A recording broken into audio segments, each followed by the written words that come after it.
اللہ تعالیٰ کا ارشاد ہے تیرے رب کی قسم پیغمبر، تیرے رب کی قسم یہ لوگ مومن نہیں ہو سکتے جب تک کہ آپ کو اپنے اختلافات میں فیصلہ کرنے والا حکم آپ کو نہ بنا دیں، پھر جو کچھ آپ فیصلہ کریں اس پر اپنے دل میں کوئی تنگی نہ رکھیں، اور جو کچھ آپ فیصلہ کریں اس کو وہ چشم تسلیم کر لیں۔ محترم بزرگوں، بھائیوں، دوستوں، سب سے پہلے تو میں عرض کر دوں کہ میں آپ کے سامنے کسی مہمان کی حیثیت سے کھڑا نہیں ہوا ہوں۔ اگرچہ میں دہلی سے آیا ہوں، لیکن میں آپ ہی کا ایک فرد ہوں۔ ضلع بہرائچ سے میرا تعلق ہے، اس لیے میری حیثیت ایک میزبان کی سب سے پہلے تو میں اپنی خوشی کا اظہار کرنا چاہتا ہوں اس بات پر کہ آج کا دن ہمارے لیے ایک بہت بڑی خوشبختی کا، سعادت کا ہے کہ متعدد علماء جو کہ نہ صرف ملکی سطح پر بلکہ ملک کے باہر کی سطح پر بھی وہ غیر معمولی شہرت رکھتے ہیں، وہ بیک وقت ہمارے سامنے موجود ہے۔ حضرت مولانا فضل الرحمان مجددی صاحب جو آل انڈیا مسلم پسندہ بورڈ کے جنرل سیکرٹری ہیں، اور راجستھان میں جے پور میں ایک بہت بڑا مدرسہ جامعہ الہدایہ کے نام سے آپ کی سرپرستی نگرانی میں کئی دہائیوں سے چل رہا ہے۔ اسی طرح ہمارے درمیان حضرت مولانا عتیق احمد قاسمی صاحب بھی انشاءاللہ جلدی اور تشریف لانے والے ہیں، وہ آل انڈیا مسلم پسندہ بورڈ، اسی طرح اسلامک فقہ اکیڈمی جو ملک کا فقہی معاملات میں رہنمائی کرنے والا ایک عظیم ادارہ ہے، اس کے وہ سیکرٹری ہیں، اور دارالعلوم ندوۃ العلماء میں وہ حدیث اور فقہ کے ایک موقع استاد ہے۔ اسی طرح آج ہمارے درمیان ابھی مولانا کبریز عالم قاسمی صاحب جو آپ سے مخاطب تھے، وہ آل انڈیا مسلم پسندہ بورڈ کی طرف سے پورے ملک میں جو دارالقضا چلائے جا رہے ہیں، آپ اس کی کمیٹی کے کمرن ہیں، تمام دارالقضاؤں کی آپ نگرانی آپ کرتے ہیں اور ان کے سلسلے میں رہنمائی فراہم کرتے ہیں۔ اسی طرح آج ہمارے سامنے اور بھی ملک کے مختلف مقامات سے اہم ترین شخصیات جو تشریف لائی ہے، وہ اپنی علمی، تدریسی، سماجی اور فقہی مختلف حیثیتوں سے نامور شخصیات ہیں۔ کتنی ہمارے لیے خوشی کی بات ہے، کتنی ہمارے لیے سعادت کی بات ہے، ایک دن ایک موقع پر ایک مجلس میں یہ تمام شخصیات موجود ہیں، اور انشاءاللہ ہم ابھی ان کے خطابات سے ہم ابھی فیضیاب ہوں گے۔ جیسا کہ واضح کیا گیا کہ آج ان اہم ترین شخصیات علماء کرام کے حاضری کا مقصد یہ ہے کہ یہاں آل انڈیا مسلم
شرعی جو پہلو ہے، دعوت القضا کا قیام کیوں ضروری ہے، ایک مسلمان سے کیا مطلوب ہے، اس کی دینی اور شرعی کیا ذمہ داری ہے، اس موضوع پر میں آپ کے سامنے بہت اختصار کے ساتھ چند باتیں عرض کرنا چاہتا ہوں۔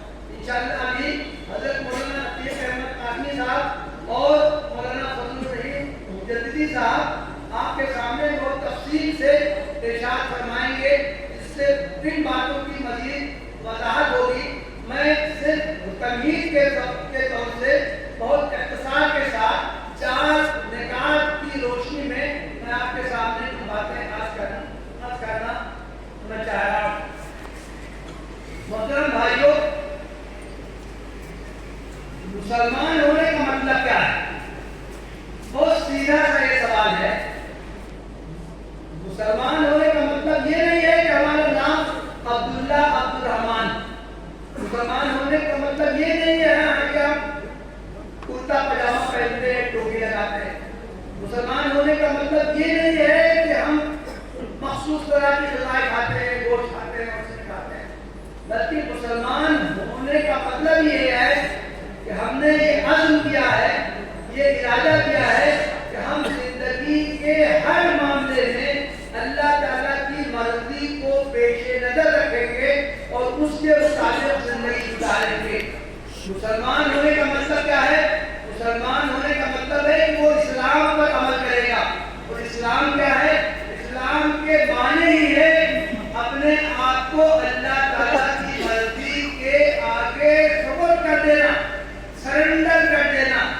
سین لام میم سلم جو ہے، سلم اور اسلام کے معنی ہی ہیں کہ اللہ تعالیٰ کی مرضی چلے گی، ہماری مرضی نہیں چلے گی، ہم اپنے خواہشات پر عمل نہیں کریں گے۔ زندگی کے ہر معاملے میں، چھوٹے سے چھوٹا معاملہ ہو، بڑے سے بڑا معاملہ ہو، ہم یہ جاننے کی کوشش کریں گے کہ اللہ تعالیٰ کی مرضی کیا ہے، اللہ تعالیٰ کن کاموں سے خوش ہوتا ہے، ہم ان پر عمل کرنے کی کوشش کریں گے، اور ہم یہ جانیں گے کہ اللہ تعالیٰ کن کاموں سے ناراض ہوتا ہے، ہم اس سے بچنے کی کوشش کریں گے۔ حضرت ابراہیم علیہ السلام کے بارے میں قرآن میں آیا ہے، اِذْ قَالَ لَهُ رَبُّهُ أَسْلِمْ قَالَ أَسْلَمْتُ لِرَبِّ الْعَالَمِينَ۔ ابراہیم کے رب نے اس سے کہا کہ تو اسلام لے آ۔ ابراہیم نے کہا کہ میں اسلام لے آیا، میں مسلمان ہو جاتا ہوں۔ اس کا مطلب یہ نہیں ہے کہ حضرت ابراہیم علیہ السلام کو حکم دیا گیا کہ تم اپنے مسلمان ہونے کا اعلان کر دو، ابراہیم علیہ السلام نے کہہ دیا کہ ہاں میں مسلمان ہو گیا ہوں، نہیں۔ اس کا مطلب یہ ہے کہ اللہ تعالیٰ نے ابراہیم کو حکم دیا کہ میں نے جو میں کہہ رہا ہوں، جو حکم دے رہا ہوں، اس کو مانو، اس پر عمل کرو۔ حضرت ابراہیم علیہ السلام نے فرمایا جی میں ضرور اس پر عمل کروں گا، ضرور اس کو مانوں گا۔ اس کا عملی ثبوت حضرت ابراہیم علیہ السلام نے یہ پیش کیا کہ جب ان کو حکم دیا گیا، فوری کے ذریعے حکم دیا گیا کہ تم اپنے بیٹے کو قربان کر دو، تو نہ حضرت ابراہیم علیہ السلام نے ذرا سا بھی تردد کیا، اور نہ ان کے بیٹے حضرت اسماعیل نے ذرا سا بھی اسما کو پیٹ کا مظاہرہ کیا، بلکہ فوراً باپ قربان کرنے کے لیے، بیٹا قربان ہونے کے لیے تیار ہو گیا۔ اس منظر کو جو قرآن نے نقل کیا ہے تو کہا ہے فلما اسلم وتلہ للجبین، جب دونوں مسلمان ہو گئے، جب دونوں اسلام لے آئے۔ ایسا نہیں ہوا تھا کہ ابراہیم نے کہا تھا میں اسلام لایا، اسماعیل نے کہا میں اسلام لایا، نہیں، بلکہ جب وہ اللہ تعالیٰ کے حکم پر عمل کرنے کے لیے آمادہ ہو گئے، اس لمحے کو، اس کیفیت کو قرآن